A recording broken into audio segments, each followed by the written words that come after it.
Assume equality. I want to tell you how I learned this, because I learned this when I was young and it was really powerful for me.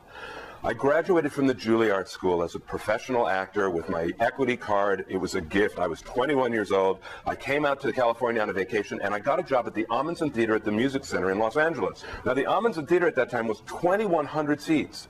It was huge, it was massive, and in order to fill all those seats, they had to put big stars on the stage.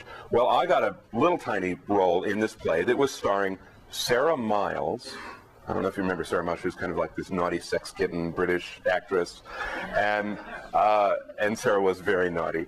And Richard Thomas. Anybody remember Richard Thomas? John Boy. That's right. John Boy on the Waltons. Well, Richard and I ended up as great friends, and he was a wonderful mentor for me for many, many years, and we would go out together. And here's what would happen. I saw this so many times that I got to be able to predict it before it ever happened.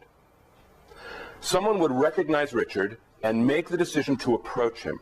That was the first thing. And then they would divide into two camps. There would be two different kinds of people.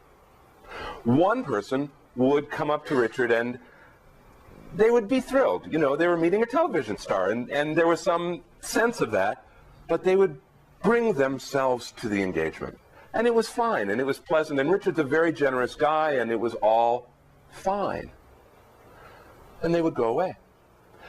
But the second group of people did something that was kind of bizarre. They would come up to Richard, and then they wouldn't engage with him. They would diminish themselves and elevate him like they were this speck of dirt. And Richard was God. And it was really odd. They wouldn't come present. And no matter what Richard did to try and engage the people, they diminished themselves so much that it was kind of uncomfortable. And when they left, it was not a good feeling for us.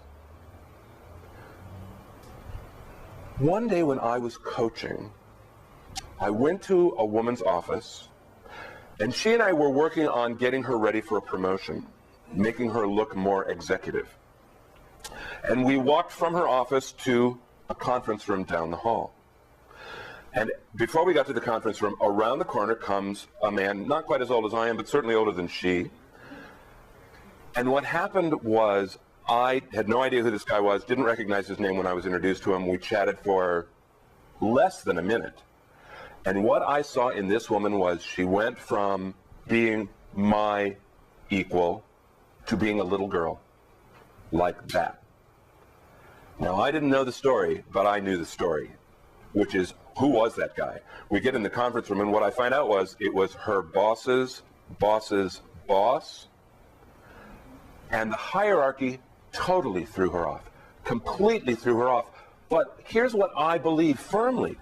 It wasn't a good experience for that guy. That guy didn't like being treated like that. That guy didn't mean to be intimidating. He wasn't an intimidating guy, I didn't think. But she wouldn't be present with him. And that's not a good moment for her. When that man now thinks about that woman, what does he think about? He doesn't think about her as robust and ready for a promotion and she's a, executive material. He thinks of her as a little girl. Assume equality.